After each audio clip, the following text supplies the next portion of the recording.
So, chilling here with good old Mikey Railz. Hello, Mikey the Derailer. The derailer, Mikey Railz. Just here watching some sports. For another sit-down BS session. Yes. And, A BS session is the way to put it. Because all we do is BS. Oh. 100%. It's all a bunch of BS, actually. So, everything we spew. Don't take anything we say seriously, please. It's all BS. Spew is a good word. So if you send in the comments, say, that's some good BS. You spew some good BS. So, absolutely. What were we just talking about that we wanted to get into? You had... my younger days, my teenage days. You had a bit of a family business lineage. Yes. To follow. Back in the Yes. day. Yes. And Yes. what was what was this business family lineage? my father, when he first, when video stores were around and everybody loved them. What are those two words? What? Video store? Oh. What's a video store? Millennials, what's a video store? Let me just stream it. What is this voodoo you speak of? But back in the days before there were streaming services, when you could watch anything you wanted at all from a drop of a dime, you used to have to travel to a local video store to buy it. And sometimes even not local. well, right, something you have to travel for. This is before Blockbuster. This is when we had the little tiny video stores on The mom and pops. the mom and pop video stores with the VHS cassettes. And yes, I did. My father, I was 15 years old, and my father had a video store, wall-to-wall video. We had a little chain of them, a two-store chain. And He had more than one. He had more than one. I think he had 3 at one point, and then he ended up buying out 2 of them, and he called it wall-to-wall video. And back in the days, that's how you were able to watch videos. There was no streaming services, no cell phones. You couldn't stream anything. And to be honest with you, I love the video store days. The mom and pop days. It was great. I got to watch all the movies first. There was no leaking videos on the internet because there was pretty much no internet. So what were the perks there of you being a kid whose dad owned a video store? You must have had some perks going on, right? Well, the perks were I was getting paid to do it, first of all. Because you were working there. I was working there. And I got to meet a lot of nice people. Actually, I met my first girlfriend there, pretty much. I think I was 15 years old, a woman named Yvonne. But, no, a lot of people would come in. I would have the videos on the TV as they were playing. And you were there as a teenager working 15 years old. My father had left me there to just run the business. And it was really exciting. Because, like I said, I got to see all the videos firsthand. Everything that came in, all the new releases. And pretty much, they're... back in the days when you had a video store, a private video store, people would make copies and duplicates. They used to have like a color code on them where you weren't able to make copies. But a lot of video stores, including my father, let's hope that nothing happens to him now, would pirate the videos and he would record them onto other cassettes. So he would do it himself? Absolutely. He had the color coded decoder. So he would able to get rid of that decoder thing and record just a few videos and rent them out, which every video store do. This is not taboo or nothing, but this used to happen. Just like now, if you wanted to pirate a video, today's equivalent would be to stream it online. It's the same exact thing. There's always going to be pirating going on. But back in the days, it was a little harder. And I remember how my father first bought his video store. He was a Maytag repairman, repairing washing machines. And then, we went to our local video store and he rented Empire Strikes Back. We brought the movie home. He fell in love with the movie. Copied it? No, but he went back and he bought the VHS and it was $90. Oh, yeah, that's back on the when the VHS was $90. Now you can buy a DVD or something, you can buy a movie for less than $20. But back then it was expensive. He rented Empire Strikes Back. We brought it home and he's like, all of a sudden he had like a vision. And no, seriously, Slasher. A video store vision? He had a video store vision. And he went partners with somebody. They went in for 3 video stores. And he ended up buying out 2 of them.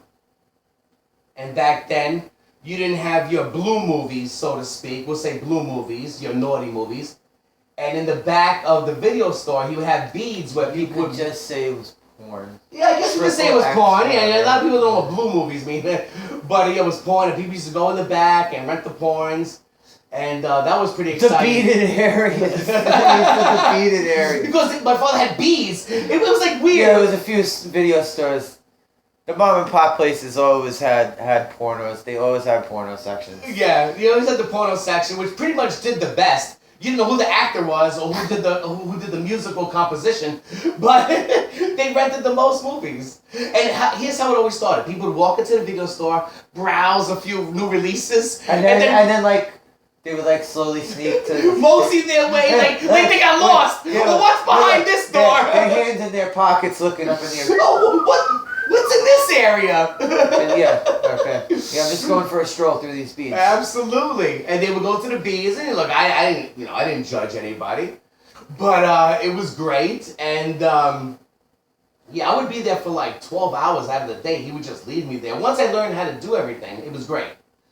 Then eventually, what ends up happening is. But it was just you by yourself, like no one else to help you out with anything. My father would stay with no. It was just me by myself. Again, it wasn't like it was in the city. It wasn't like Midtown Comics where people walk. It wasn't a lot of foot traffic. Maybe you're still a teenager running a business like that. Like. Well, you're right, and I'm surprised he let me do it too. Because as a kid, I was a little son of a bitch. You know, I would do a lot of things that would cause a lot of problems back then, like all little mischievous kids would do back in the days. But the sad thing about that is, after a few years, you had your Blockbuster video, which opened up and kind of like put the little private mom and pop video stores out of business. No, they didn't kind of do it. They pretty much did it. Yeah. Right. They pretty much did it. It was hard to compete with like a Blockbuster video type of thing. Then you had your Netflix that came along. Netflix wasn't ever a streaming service in the beginning. It started as like the sending away for the DVD. Yes, rentals. you would send away for your DVD. You order a movie. The movie would come in the mail, which I have no idea how they didn't get destroyed. Because remember how they would come? Yeah, they would come in a little tiny red envelope. Yeah, a little red envelope, which was crazy. And you would have that service. That's how Netflix started. And Netflix, when they first started, they tried to sell it to Blockbuster for $50 million, which I actually found out very recently that Netflix was trying to sell the company to Blockbuster for $50 million. Blockbuster didn't want to have anything to do with it. And then Netflix had somebody that, like a tech guy, like an IT guy, who says, we can stream movies too, and that's how they took off Netflix. But you did go to, like, all right, I know you worked at your dad's mom and pop place, but did you have, like, other memberships to mom and pop places? No, I would just stick with what my mom and pop's place. Yeah, your own mom and pop's My own mom and pop's place. And it was good while it lasted. It had a good run, the video store, until technology came along. And I love technology, but it put all those businesses, out of business. And then Blockbuster, who took over, ended up going out of business because of the cable streaming services. Well, not for nothing. Blockbuster had it coming. Yeah, but how good did you feel going into a Blockbuster? I didn't like Blockbuster, really? man. They had games also, right? They had games. So did mom and pop places. I rented so many Nintendo games and Genesis games from mom and pop places. Mom and pop places were great to get like the really obscure video games. Even the movies at the mom and pop places. Well, that's the only place you would get those movies. Yes, exactly. And I remember I would watch a movie every single time I was in the store. That was another perk. You get to watch every new release that came out. Those really trashy like action movies and horror movies from the 80s and early 90s. All the ones that you cherish. Class of 1984. Oh yeah, definitely, of course. And what's the other one that we watched? What about did you ever see 3 O'Clock High? That was another great one. No. That one. That was back in the days. When the original movie Batman came out, that was VHS days, right? It wasn't. I got it the very first day it came out on VHS. Oh, did you? Yeah. Oh yeah. You rented it, right? No. You bought it. We bought it. It must have cost a fortune. No, it didn't. It really didn't. See, we didn't own a lot of, because we had VHS, of course, we had VHS player, VCR. Right. But we didn't own too many movies. We owned 2 movies that I could think of. One was Batman, and the other one was The Lost Boys. Oh yeah. Everything else was rentals or borrowing from, like someone borrowing from someone else. Right. I remember the video store had a Porky's movie on once, and kids were walking in. In the video, they had it playing on the screen. In the well, video I put it on. I would put the movies on, and I had to turn it off because Porky's movies were, compared to now, it's nothing. But back in the days, it was considered like the porn section. You might as well go to. It was basically a softcore porn. It was softcore porn. No, but it was one of the best times of my life running that video store. But it was short-lived, though. The video store business didn't last long. I mean, the VHS has turned into laser discs. Yeah, but those didn't last long. In fact, they never picked up. They never really picked up. Those faded real They quick. were like huge record player types. It was like buying a record. It was like buying a record, right? Even bigger, maybe even. Those didn't. Yeah, that didn't last long. And then the DVDs quick. came along, and that's when Blockbuster actually came along and just made a franchise out of it. Blockbuster came before DVDs were out. Blockbuster came when there were still videotapes. Any successful mom and pop store is going to be taken over. The idea is going to be taken over by a franchise eventually. But the Blockbuster, there was a Blockbuster in every neighborhood, but like I said, I used to love going into the Blockbusters. Blockbuster never had the porn movies though, right? They didn't sell porn movies. Just the thing at Blockbuster, it just looked so. It looked like I was walking into a hospital. Remember they used to greet you every time you walked in? Hello, how you doing? Those plain ghost white walls. It was like walking into a hospital for movies. Yeah, but that's when you. Mom and pop places used to have that wood pattern with random ripped up posters. Right. We used to have the big displays with cardboard. Crappy ripped up posters. I took a lot of those cardboard displays home. Chainsaw Massacre. Right. I took a Texas Chainsaw Massacre. But that would give the place character. I had a love face right in my living room with the cardboard thing. Blockbuster had no. And it was more intimate. You felt like it was a family thing. The problem with the mom and pop stores, though, Chris, was that you were only able to buy a certain amount of new releases because they were so expensive. Well, I barely ever bought stuff from video stores anyway. Blockbuster was able to buy like 20 copies of one movie or game, and that's what made them popular. Well, that's true because the mom and pop places, they would have one. It would always be out. Well, that's what I'm saying because they were so expensive. That's true. Well, my father used to buy only about 3 or 4, and then he would do that, the bootlegging a little bit, but a little bit of bootleg. Just a tad. The LIL. A tad. Little bit. A tad bootlegging. Just a tad of the bootlegging. But it was great though. People used to come in there and hang out, watch the movies. It was a lot of fun when I worked there.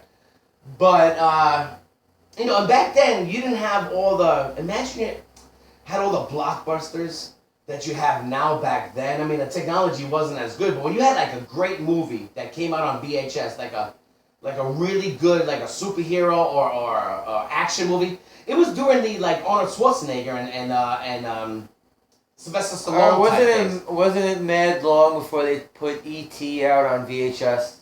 It was like close to 10 years before they put E.T. came out. What 82 or something, and then it. Didn't, oh well, they didn't put it out on VHS till like 1990. That's what Steven Spielberg always would do in his movies. He would wait years to put the movies out. Disney did that too. They wouldn't release their movies for sale for a long time. Mm-hmm. But do you remember what would happen when you had a movie that was like over 2 or 3 hours on VHS, like Scarface? What you would have to do? You would have to do the double tapes. Yeah. Remember Scarface? You had like 20 minutes left. I think Goodfellas was like that too, wasn't it? Was it? I think so. I don't remember. But I know Scarface, there was like 20 minutes left and you would have to take the movie out at a crucial moment. I think pretty much every Kevin Costner movie was a double tape. Oh, yeah. Because Kevin Costner was like incapable of putting out a movie past 3 or 4 hours at one point in his career. Oh, no, it was great. But, and the whole problem is you have to rewind the tapes. And that was the cost of a videotape. Be kind, rewind. Yeah, that my father had the sticker on every one. Be kind, rewind. And when we would come back, he would charge them. And it used to seem like it was wrong to do it, but he would charge them to rewind the tape. Well, all the video stores had that $1.25 penalty or something like that. Yeah. Almost, videos back then were only like $2 to rent. Meanwhile, we're charging $1.25 if you to rewind it.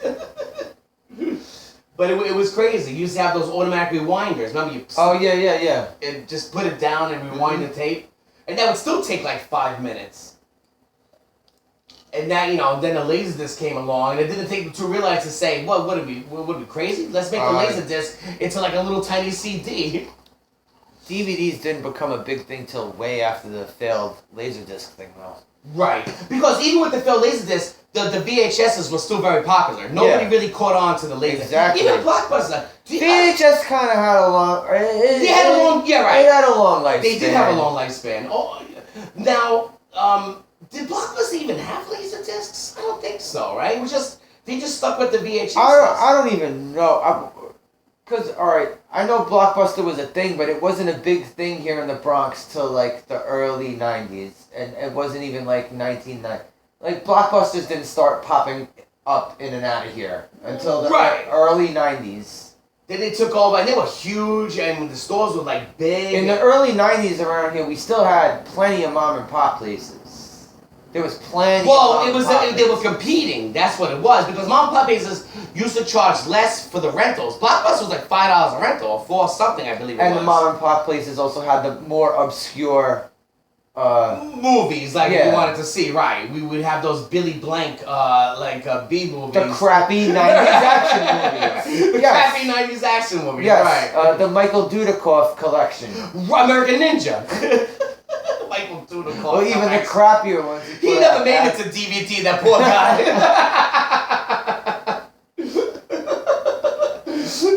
but they had some classic movies back in the day. I watched that American Ninja a lot of times back in the day, though. Jeff Speakman, The Perfect Weapon.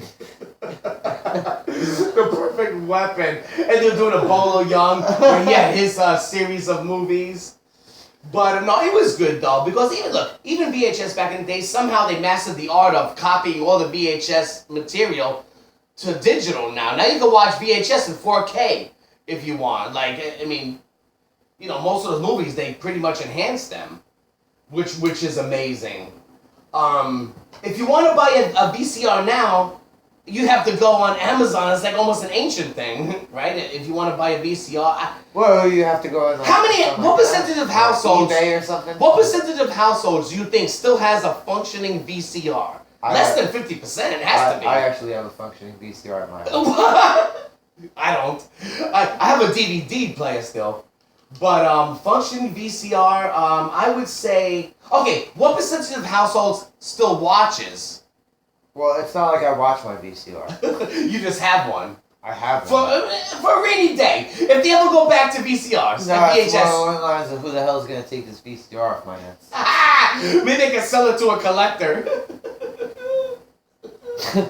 I guess. Dude, I still have an Atari 2600 at my house. Well, that's a good thing to have. Nobody's going to rag on you for that. Atari 2600.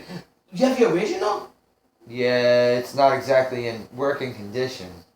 That's the other thing too. Like the button on the top, up and down, on and off. That's the other thing too. Like you rented, your dad rented games too. He right? did rent games. I don't know. I think for the Super Nintendo he did. It wasn't for the Atari. This was after the Atari. Oh yeah. Yeah. I don't. He did rent games. The problem with games is that they were harder to get back than. What do you mean? Like people would steal the game? Oh, people would just they would sign up to be a member and then just. And never come back with the game? Oh yeah, what am I gonna do? Hunt them down like I'm like Dog the Bounty Hunter? Like I'm a librarian? No, they would do it all the time. You know people, we're not gonna mention any names. Download take the games from Redbox and just keep them or copy them. No. This was the doozy of all doozies. Okay. This one. Two people we know. We won't name names. We won't name names.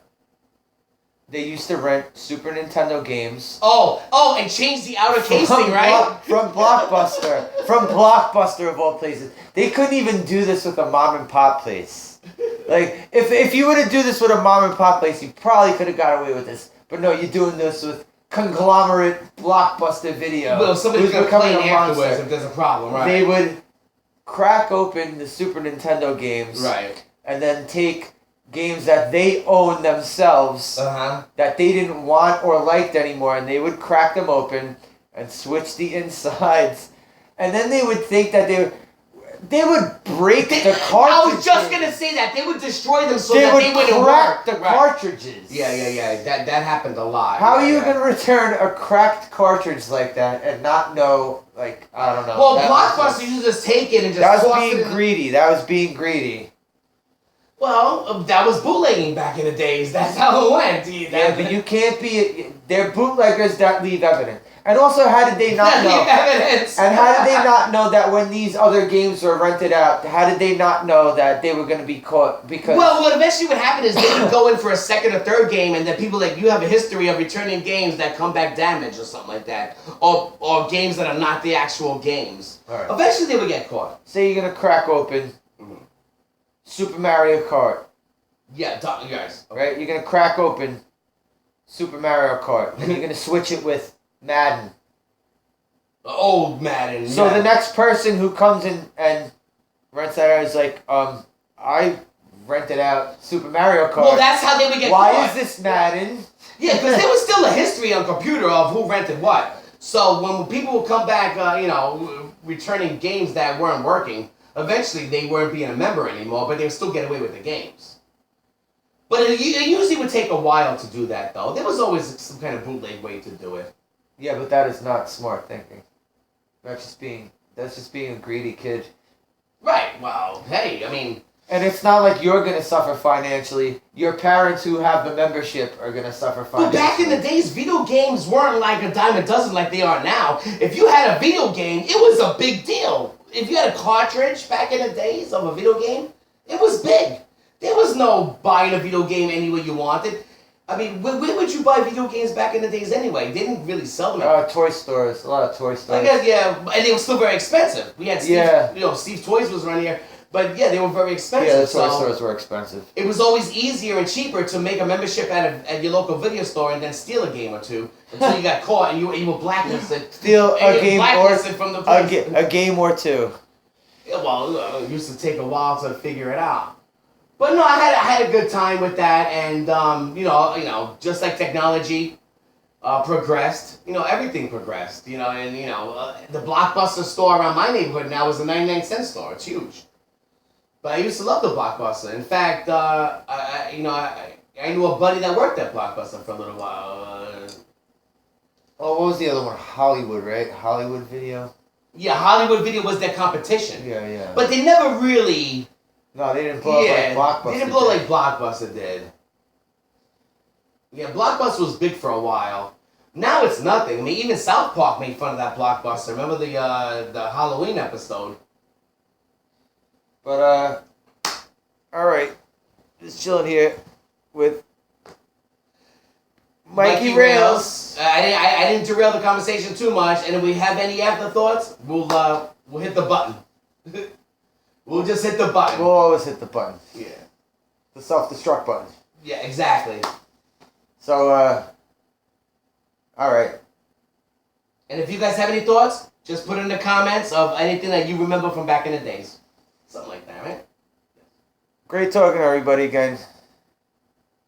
Peace out. You got some long fingers. those are like a fucking falcon fingers, dude. My God. Jesus Christ. Have a good one, everybody. Do I have a big thumb? There you go. All right. Later, everybody.